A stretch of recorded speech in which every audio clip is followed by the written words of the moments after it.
They keep coming in here.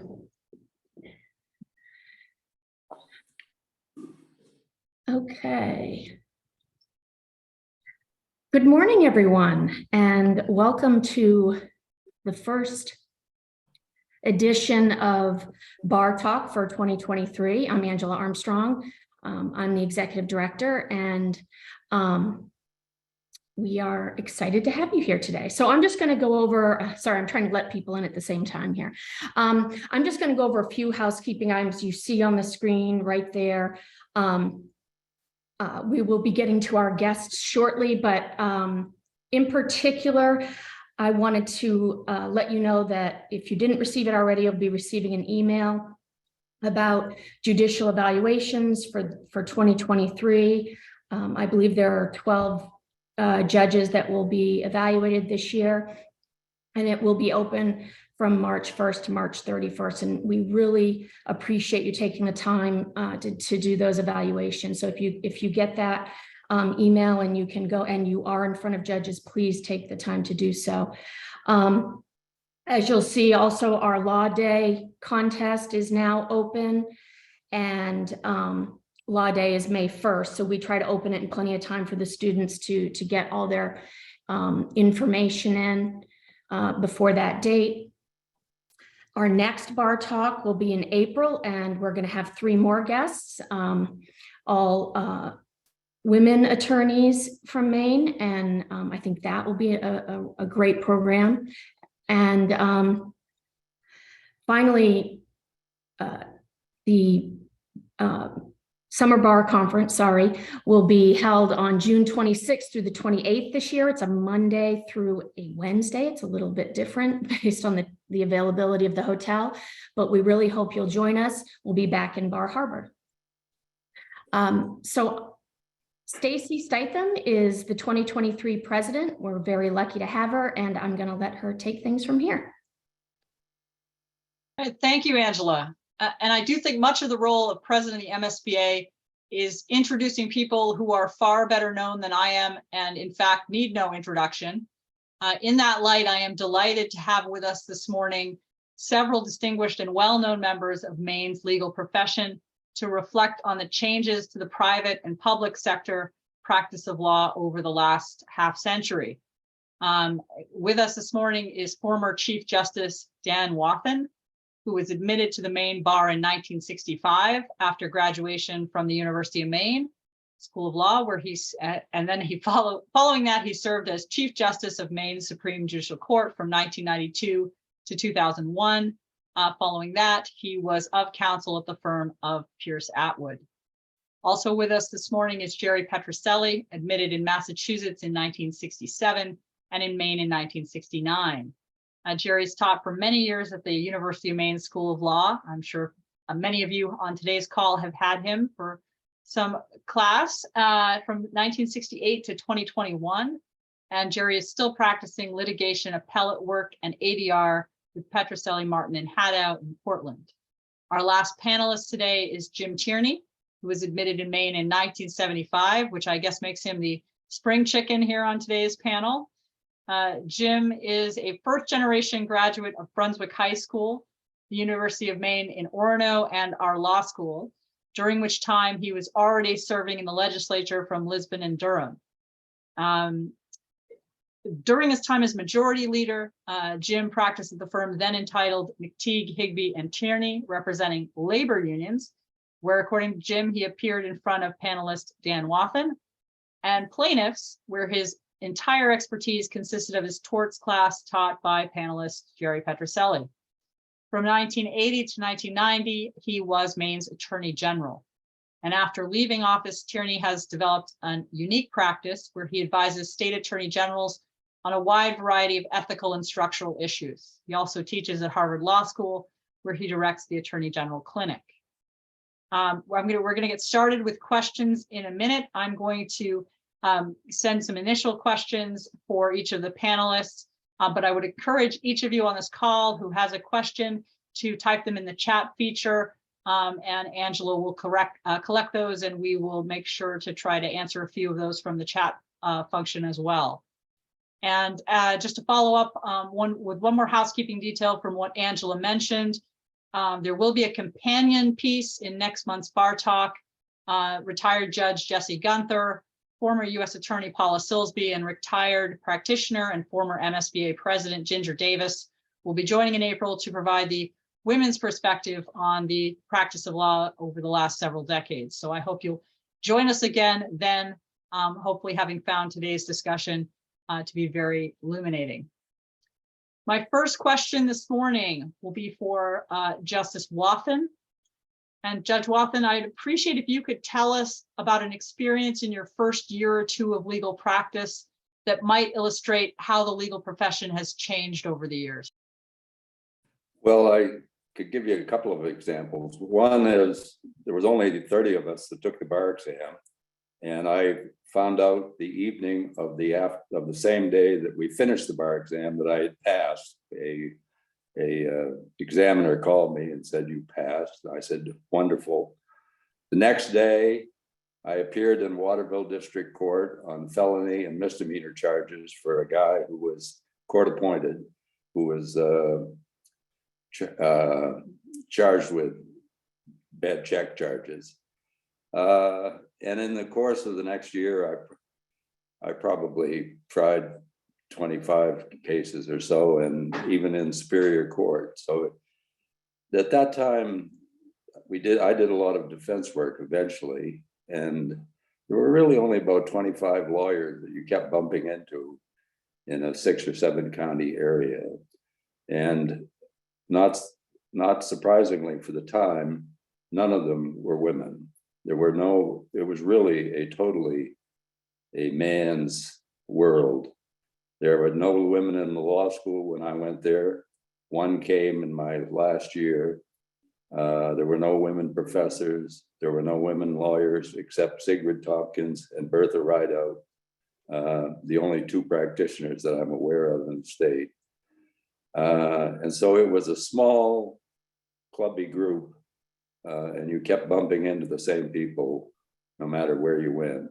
And it was a wonderful time, but I'm glad to say that we've progressed a long way from there. Thank you very much.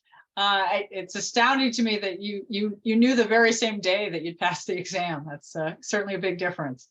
Yes. My next question will be for Jerry. Jerry, you've obviously had several decades of experience with the law school. What are the biggest changes that you would say you've seen over your tenure there?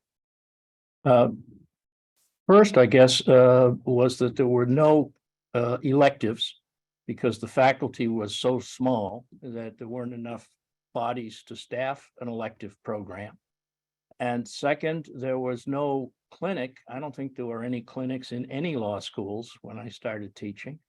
I got involved peripherally on the committee to start the first clinic at Maine Law, which is now an essential part of every young lawyer's education. And of course, to echo Dan, there were, I'm thinking, 3 women in the first year class, 1 in the second year class, and none in the third year class. The first year I taught at the University of Maine. And that was similar to my own law school experience a few years earlier, where there was 10 out of 160 were women. And the demographics changed considerably. And depending on how you feel about her, I either get the credit or the blame for being involved in hiring Judy Potter to be the first full-time woman faculty member at the University of Maine. So all of that has changed. And then, of course, there was the horrible misadventure of moving into that dreadful round building, which is probably one of the reasons that I went into practice. And happily, they're out of there. So that's a lot of change since then to now. We were 68 High Street was a wonderful old building, wasn't it, Dan? Yes, very much so. Well, it took a while, but as you say, they are in fact out of there now. So that's the good news. Thank you very much. My next question will be for Jim. Jim, you were Attorney General in Maine from 1980 to 1990, so a full decade. And you've obviously had a very interesting and varied career since you've left, advising a number of attorney generals around the country. My question for you is, what would you say some of the primary differences are between the Maine Attorney General's office in the 1980s and any of the Attorney General's office that you either consult with or are familiar with today? Thanks, Stace. I want to first of all give a shout out to the law school, which both Dan and Jerry and I figured in our lives. I think it's really on the right direction. It's got a lot of energy. We have a dean who can name all 16 counties, which is like sort of a welcome change for those of us who've lived here all our lives. And I'm excited about it. So I know we've got an audience here that cares about the school. I care a great deal about the school. And I want to say something great. In terms of AG offices, you can only have one AG at a time. So I stay away from the main AG's office. I've got several brilliant students who are working there, and I'm sure they're doing brilliant work, but I kind of stay away. I do look at overall policy, but I don't get involved with it. AG offices nationally are obviously national players. We have an integrated economy, so anything that happens in Maine is going to happen in California, and so AG offices are active participants everywhere. They're loud, they're noisy at the top of the offices, but the core of the offices, I'm working in Arizona now, is very much the same. They provide high quality legal work for their state agencies, try to keep them out of trouble, and try to enforce the laws the best they can with the resources they have. The tops of the offices have become, as polarized as the rest of us politically, and we have a number of AGs who I do not think actually believe in the rule of law. I don't think I can't imagine they actually believe in the Constitution, as all of us have worked with. They're few in number, but they're a problem. But I don't know. I don't know if that's a good answer or not, but it's what I got. It's a good answer. Just as a quick follow-up then, Jim. So would you say that the Attorney General's office, both in Maine and perhaps elsewhere in the country, was less politicized in the 1980s? Well, and if so, can you give sort of an example of how that might be the case? Well, the core of the office isn't politicized. These are lawyers who come in. It's a great job. If any of you are interested, it's a great job. The pay's crap, but you come in and you do a good thing every day. You help your agencies. You prosecute in an ethical manner. Always been very proud that Maine is prosecuted in an ethical manner. So I don't think, as I said, I'm just back from Arizona. They've got 450 lawyers in the office, big place. And that office is not politicized below the top 15 or 20 people. And because, we live in this world where dark money rules, and the top of the offices have become, no question, have been politicized. Sometimes an AG will dig down and try to run political cases, but if the judiciary is working, they don't work very well anyway in the long run. The worst AGs are the ones who don't want to be AGs. I mean, call out to this guy in Missouri, Josh Hawley, never wanted to be AG. He brought focus groups and polling people into the office to tell him what cases to bring. And by the time he was a judge to have acted unethically, he was a U.S. Senator. So, these guys, they just come and go, and the office just rolls their eyes and waits for him to leave. Fair enough. Well, let me take a break from my questions and check with Angela, who's I guess manning our chat line. Angela, do we have any questions that were either submitted before or as part of the chat that we would like to read at this time? I don't have anything in the chat yet, but you guys have all touched on this a little bit, but the question I've received is, how has the role and treatment of women in the bar changed in the judiciary, prosecutors' offices, and private bar? And just to help direct that, let me turn it back to Judge Wathen and see about his thoughts in the judiciary, perhaps. Yeah, well, clearly the women have assumed, if not a majority role within the profession, they've come up to 50-50, I think, or working in that direction. I think that there's some troubling features to that, however. back in the 90s, I remember we did a gender study, the court did, and that was an effort to try to smooth out the entry of women into the profession.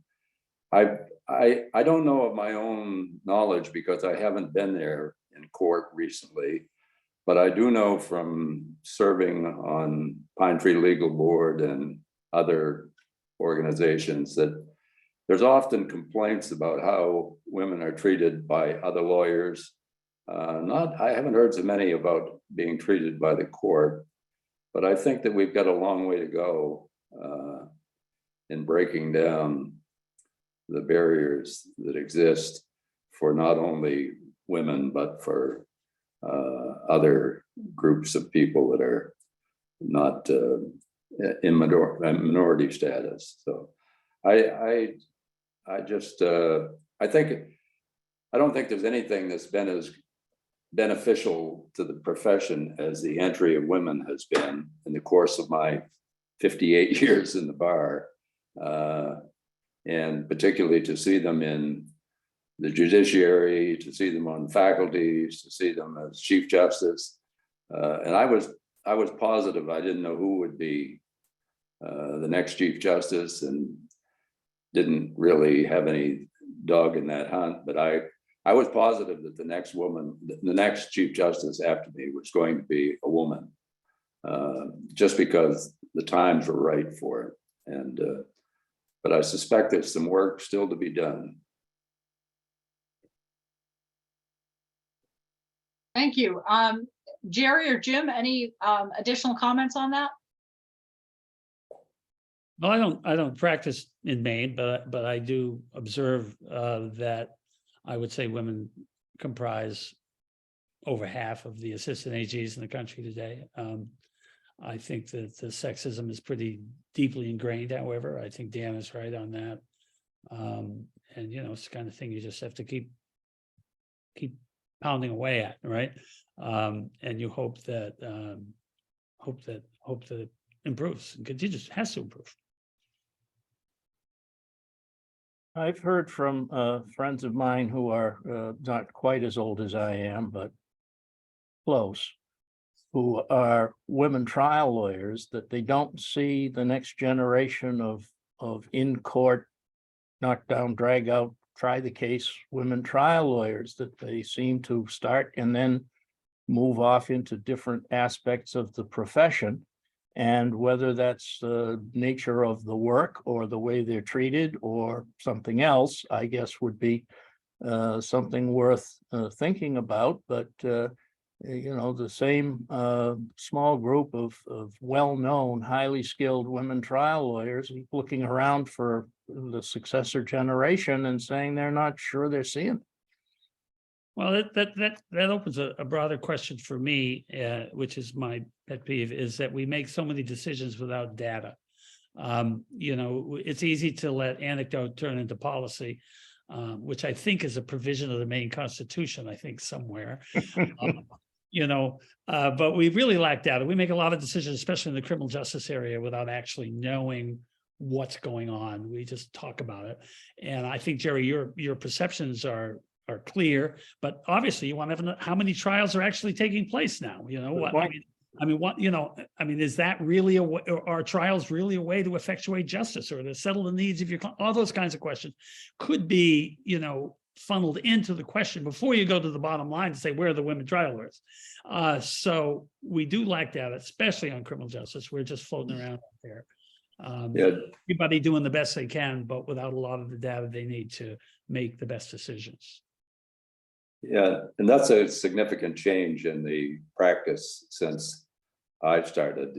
I was a practitioner for 12 years, from 65 to 77 before I went on the Superior Court.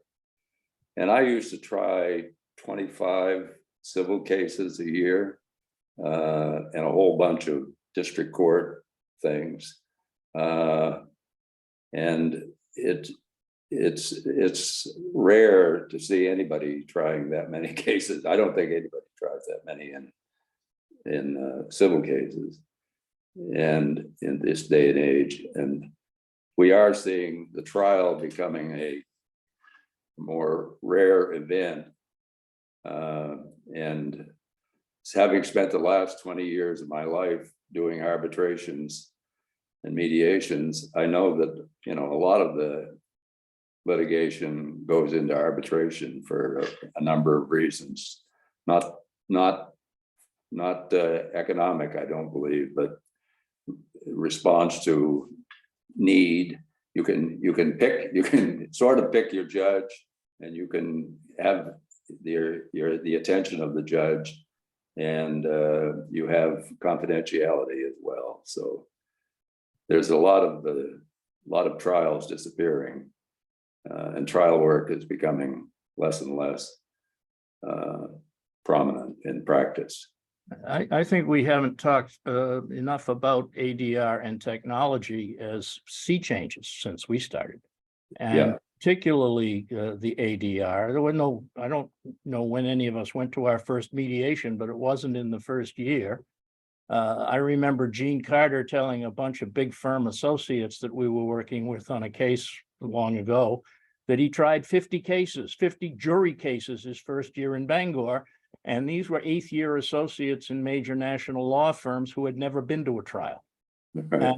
And so all of the discovery, all of the ADR, and look at us on Zoom. All of this technology has drastically changed the way the profession works. And as I was trying to think of things that were different today, in case somebody asked me, I had a flashback to reading just a little anecdote that when the Clinton administration moved into the White House, they were stunned to notice that the H.W. Bush administration had not had email. And so, yeah, that was 1993. There was no email in the White House. And now you can't get through an hour without the email dinger dinging. And every now and then it's useful. But those kinds of things have required different skills and different scheduling arrangements, even different living arrangements that I don't think we've begun to fully grasp. But we Yeah. do lose the theater of it when we lose trial, right? To watch Gene Carter, who for 90% of the people on this call was a trial lawyer from Millbridge, who ended up being a fabulous federal judge, preside over a case where Dan Wathen was going to Buzzy Fitzgerald or Jerry Petrucelli. People should buy popcorn to go in and watch these things. They were my gigantic theatrical wars. I watched more than a couple. But the point is, the broader point that Jerry and Dan are obviously making is that those days were then. Whether they worked then for justice, I don't know, but today they wouldn't work. It's an unseemly, it's expensive. And usually people insisting on trials are the people with the money so that they can wear down the people who don't have the money. That's not justice. That's not the society in which we want to live. So we just have to move past the theater. Too bad they weren't filmed, and move on. I remember Dan in the first case that I had with him in practice, sort of decrying that you couldn't get your whole file in one manila folder anymore. And that the world was going to hell in a handbasket when a lawyer couldn't get the whole file in one manila folder. Well, I also want to make a pitch as to, I hope that today's lawyers are kind to each other. I really, really do. I was a law student and was asked to draft a will. I didn't have any idea what to do.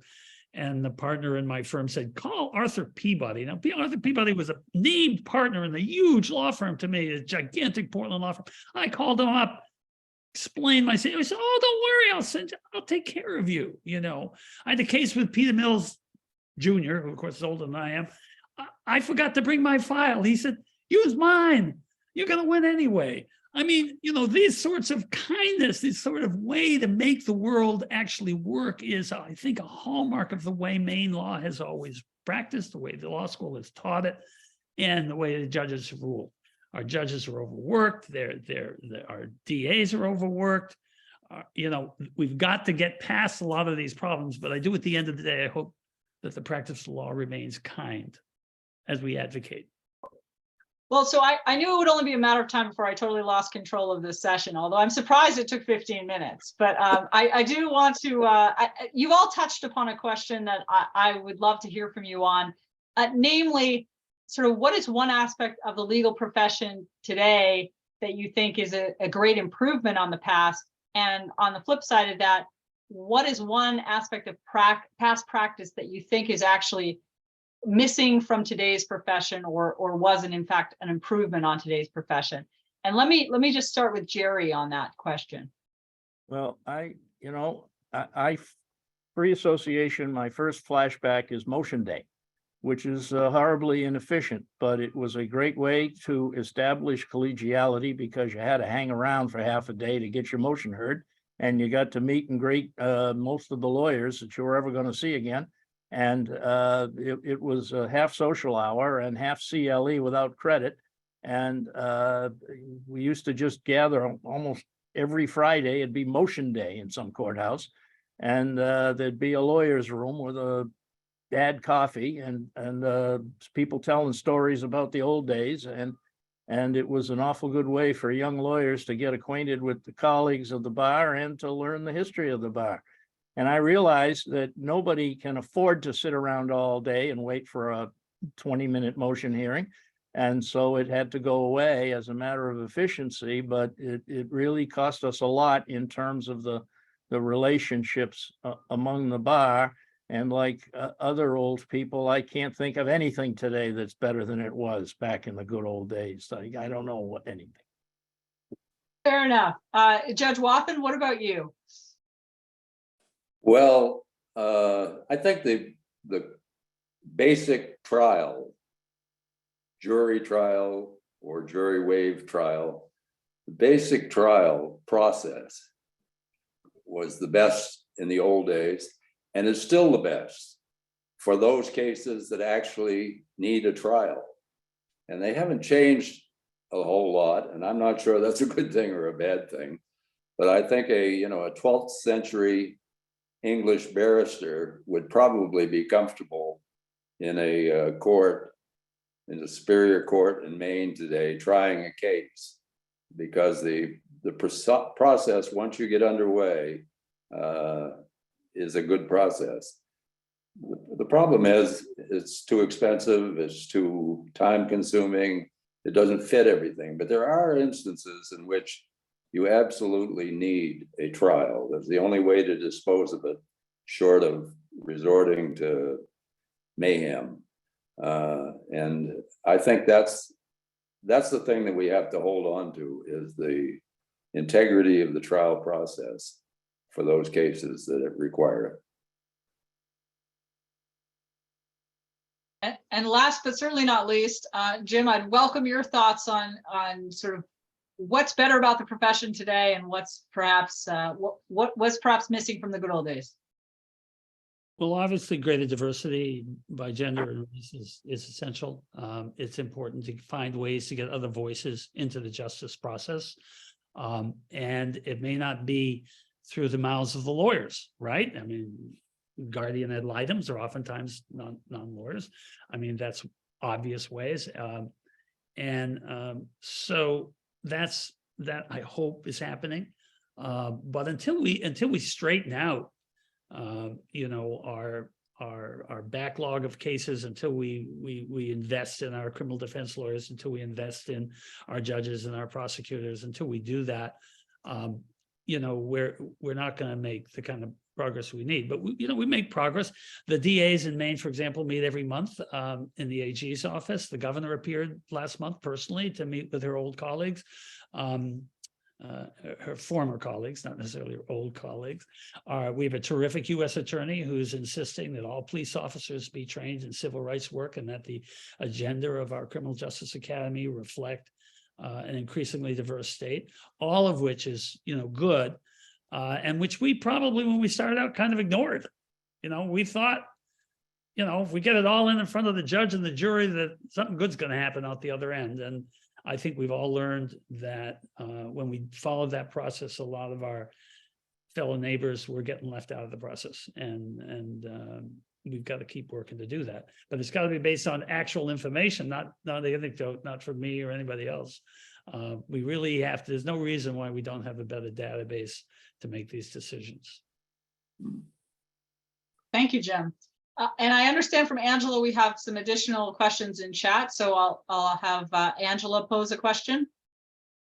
So the first one I have is, what is your advice for new practitioners breaking into the Maine market? My advice is the same that it was given to me. Particularly if you're wanting to be a trial lawyer, try as many cases as you possibly can and don't pay too much attention to what they are. And an older judge told me when I first started, you need to try about 25 cases to get to feel comfortable. And so just whatever case comes along, take it. And I did.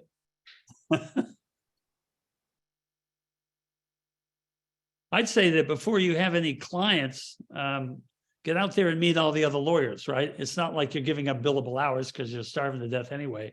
So get around town, meet the other lawyers.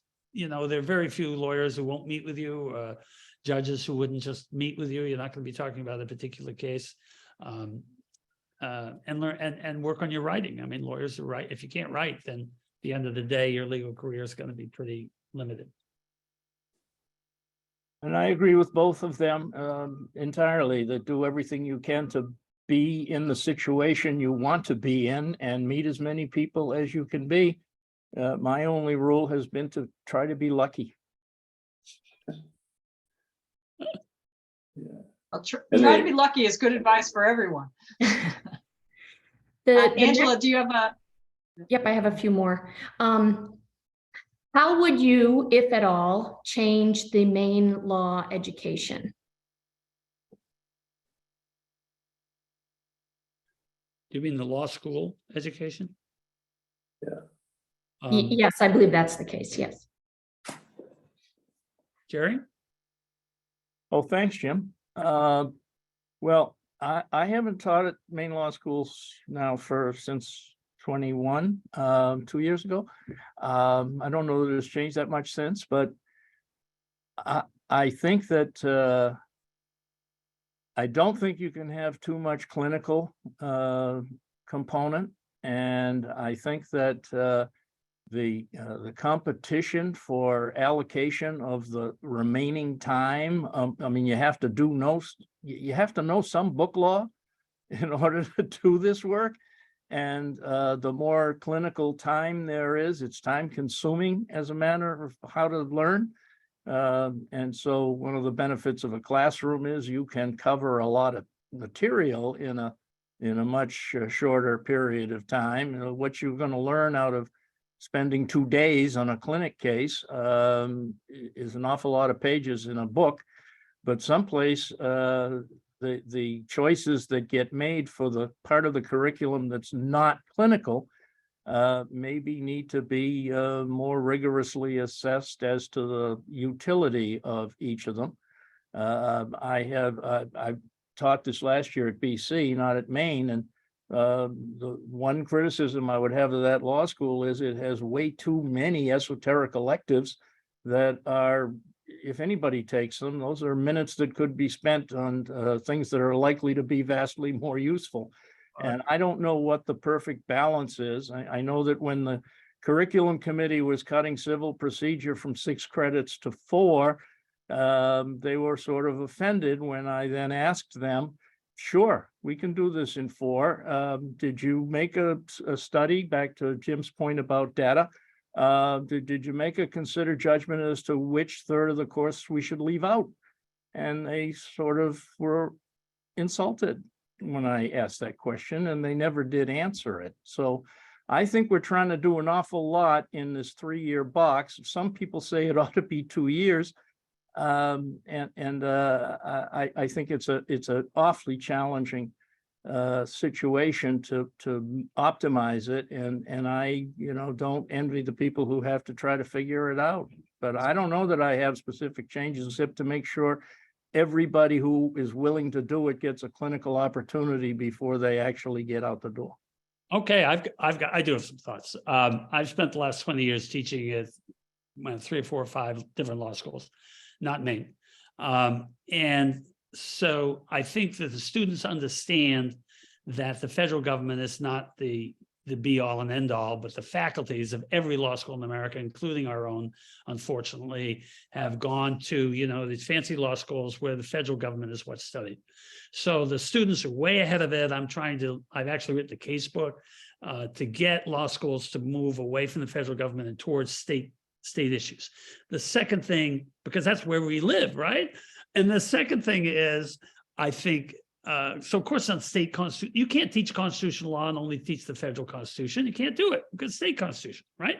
And also I believe that real life hypotheticals are a teaching technique which are underutilized by faculty who prefer to hold on to those textbooks, that they've always taught from and they feel very comfortable with.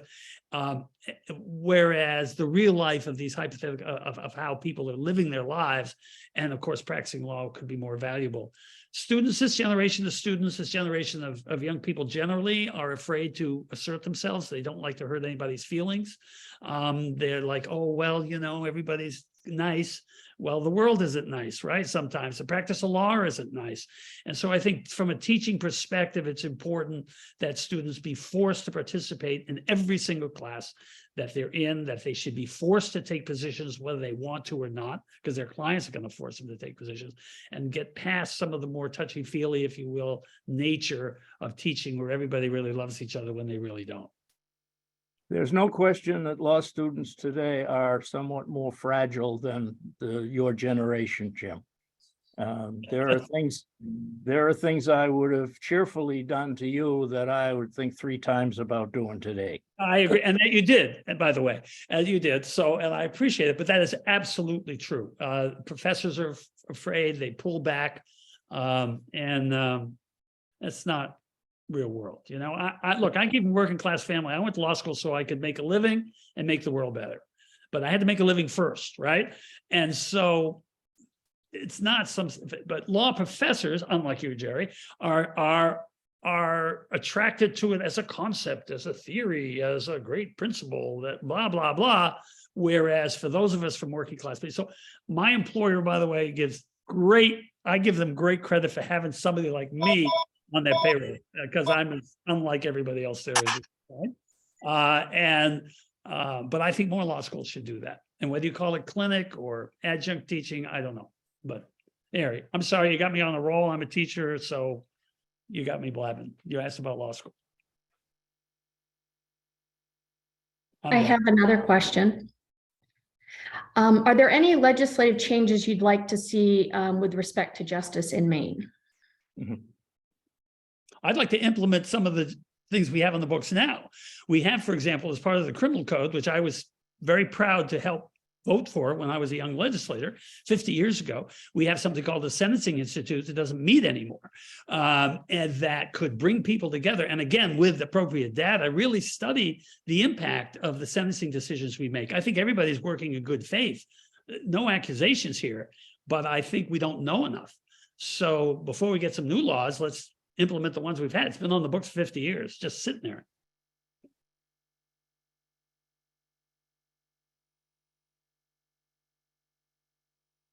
Did I shut everybody? Judge Wathen or Jerry, any additional thoughts on that?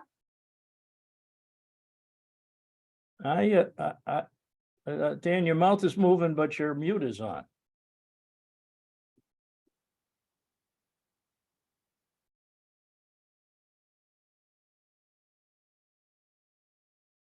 Still muted, I think.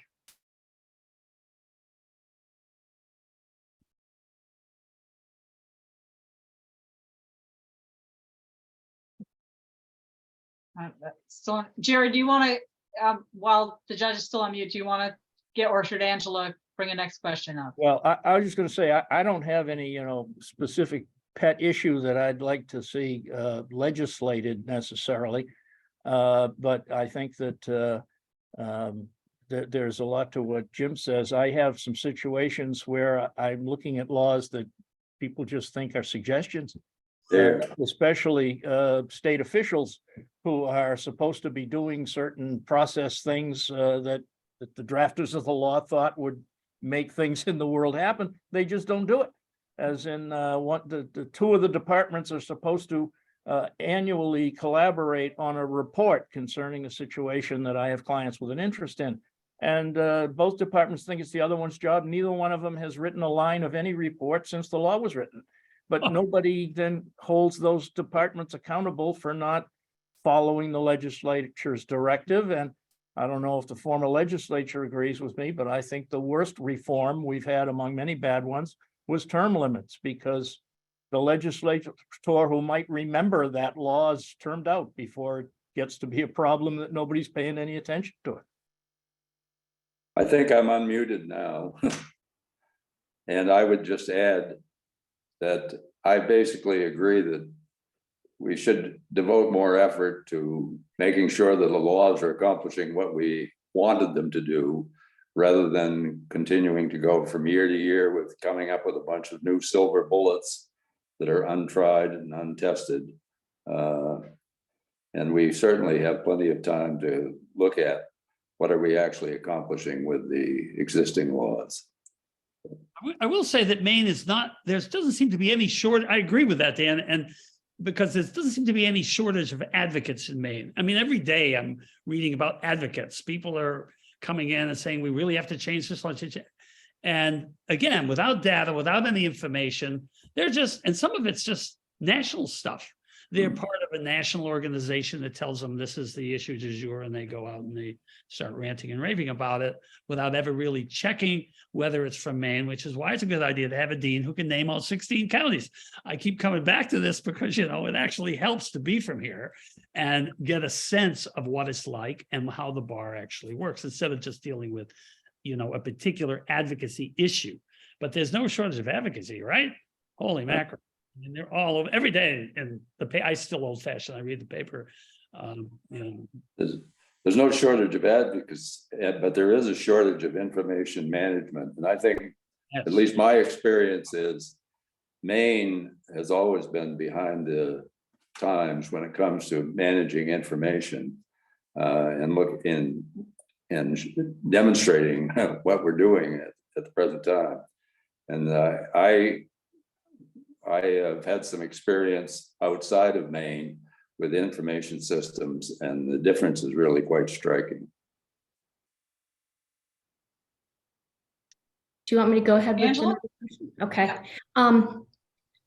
How do you feel about lowering the qualifying score, or perhaps eliminating the bar exam as a qualification for admission into the bar?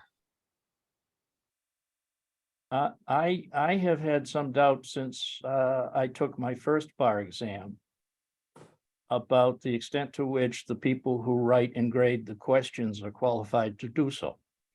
And so I would think that as long as rigorous accreditation standards are faithfully and effectively employed to make sure that the law schools are doing what they're supposed to do, that a diploma privilege would be a sensible thing to do. I realize that there are a number of bars in places where it is desirable to live, who use the bar exam perhaps arguably as a device for limiting the number of people who come there to live. But I guess I can't claim to really know enough about it, because I've never written a bar exam question. But I've written a lot of law school questions, and it's hard work. And I think I'm not persuaded that the bar exams have ever been, you know, professionally validated to demonstrate that they are keeping out people who should never practice, as opposed to delaying somebody for 6 months who should have passed it the first time. Well, at a risk of having my own anecdote turn into policy, I must admit I learned a ton studying for the bar, which I would never have learned otherwise. I mean, Well, that's because you never came to class, Jim. That's why, Jerry. That's exactly right. And so I was busy making laws. So, but I tell you, I really, really learned a lot from studying for the bar exam in areas that I would never have learned otherwise. So that's the first thing. The second thing, and the broader question, I think that we are a profession. There has to be some way to winnow out people who just shouldn't be lawyers for whatever reason. And I don't have an answer. I'm clueless as to how. Just wanted to give you my own experience, except your class. I never missed your class, Jerry. It was everybody else. My reaction to that is that sort of, since I had to go through it, everybody else should. What was that? But there are some people that showed up in court during my 25 years of service in the court who demonstrated that they shouldn't really be there. Obviously they got through the bar exam. That's my point. The bar examiners didn't catch him. The bar examiners didn't catch him. And I'm not familiar with the newer version of the bar exam. The one I took was local questions prepared by local practitioners, and each practitioner took their answers and went off and graded it, which is why I was able to find out that I had passed the same night that I finished the exam. So it's a different thing. I don't know. I did take the multi-state practice exam one time with my law clerks just to see if I could pass it. And as I recall, I did. And it didn't seem to be, it seemed to be a few gimmicks. You had to know how to deal with certain types of questions, rather than, and like Jim, I have to say, one of the most useful things I ever did was the studying that I did for the bar exam. The year before I took the bar exam, half of the class out of 32, 16 passed. And so we were all in shock. And so every minute I studied for the bar exam, and particularly the courses that I hadn't taken in law school. And I knew more law when I went into the bar exam than I ever knew in the rest of my life. Me too. And it was a useful exercise. Dean Harrowing. Godfrey told me one time that he was at a meeting when they were first developing the multi-state and trying to figure out if you could really examine lawyers with multiple choice style questions. And Dean Godfrey began to develop some skepticism about that when William Prosser and one of the Keatons, the giants of the torts, almost came to blows arguing about which of the choices was the correct answer to one torts question. Yeah. There always seemed to be 2 out of the 4 that were at least debatable, Sure, that's what makes them good questions. Yeah. Okay. My theory was, if Go you ahead. studied enough, you would eventually figure out that 2 of them were right, but there was one that you were supposed to pick. And That's it was right. that one you were supposed to pick that led you to be passing the bar exam. Angela, do we have, you mentioned we had another question? Yes, ma'am. So big topic right now. One of the big challenges in recent years has been the state's provision of public defense. Maine has retained a system in which largely private lawyers provide public defense. What do you think Maine's public defense, where do you think Maine's public defense system needs to go? Needs more money. I mean, I think we should have a mixed system. I don't think we should be 100% public defense. I mean, there should be a good mixture and people are paid. First of all, I think that's essential. Lawyers have to make a living. Secondly, a lot of the traditional revenue streams, especially in rural Maine, for a small law practice have disappeared. And so if you really want lawyers to move, out of Cumberland County, then they have to be able to make a living. But again, I'm Johnny One Note here, but that's a short-term issue, the public defense. That's short-term. Who are we arresting? What are we arresting them for? How long are they staying? Why are they in prison? What happens to them afterwards? How are we dealing with our mental health system? These are all part of our criminal justice system, and we lack data to analyze it. So certainly in the short run, let's stick some money in there. Let's save the place from having the wheels fall off. But let's not be afraid to ask hard questions, because the data might surprise all of us, might embarrass some of us, but it's got to be done. Geographically, I think we'll always have a mixed system because we're so far flung that we can't have public defenders in every location. But I think it should be a mixed system. And I think that court-appointed counsel worked in Maine for as long as it did, primarily because it was the court that was actually appointing the counsel. And there's a difference between being asked to handle a case by a judge directly and being assigned a case by someone else. To illustrate the historic change, when I was in practice, handling post-conviction cases were as unpopular as they probably are today.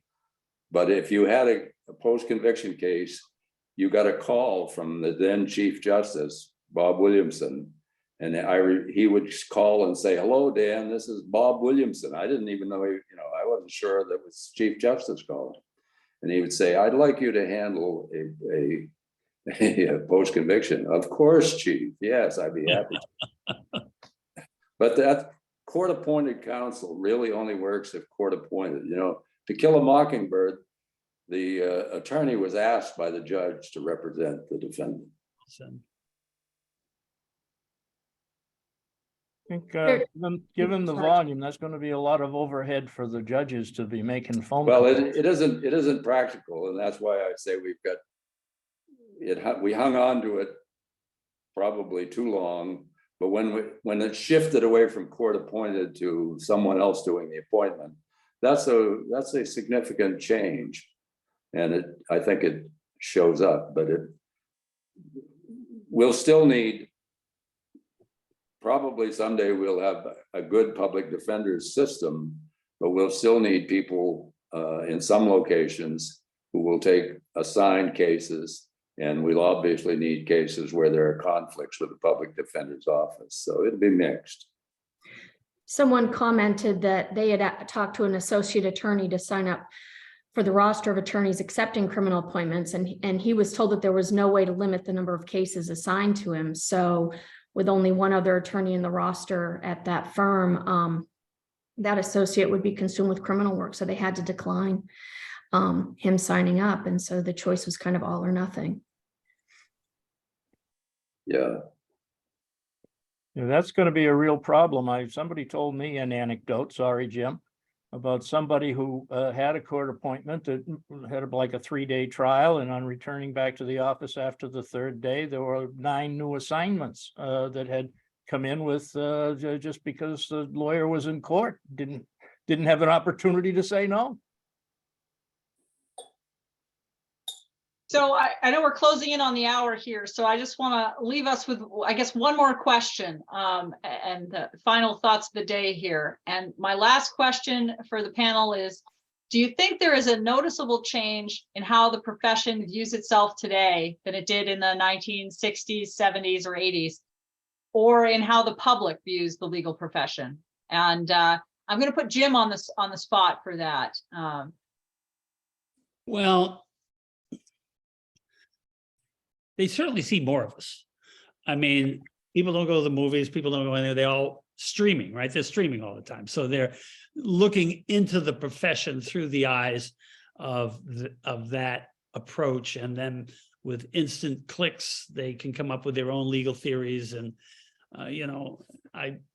full disclosure, I was a talking head on court TV for about 5 years. So, I mean, they see more of us. It's not a mystery. The practice of law is not a mystery.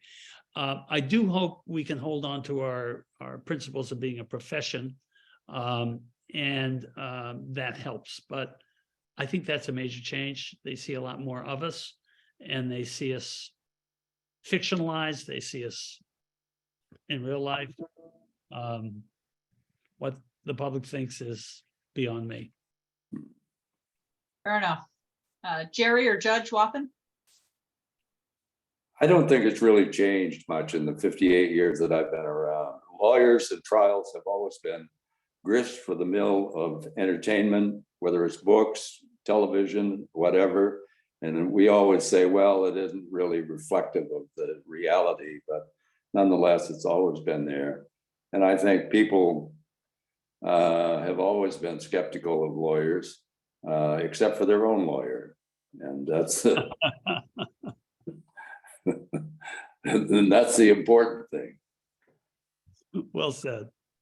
I think I probably haven't been sufficiently observant because I've just been keeping my head down trying to do what I had to do. But I've become fond of line, which I think is correctly attributed to Josh Billings and not Mark Twain, that the problem ain't so much what people don't know, it's the stuff that they know that just ain't so. And it seems to me that both lawyers and members of the public know a lot of stuff about law now that just ain't so. And it gets harder to deal with that. All right, well, thanks to all three of you for this wonderful panel. We really appreciate you joining us, joining our membership today and giving your thoughts and reflections over the last several decades. For those of you on the call, I would urge you to join us next month for part 2 of this discussion with our 3 new panelists that will be appearing next month. But thank you again, Judge Wathen, Jim, and Jerry for your time today and for taking time out of your schedule to meet with us. Thanks so much. Thank you. Well,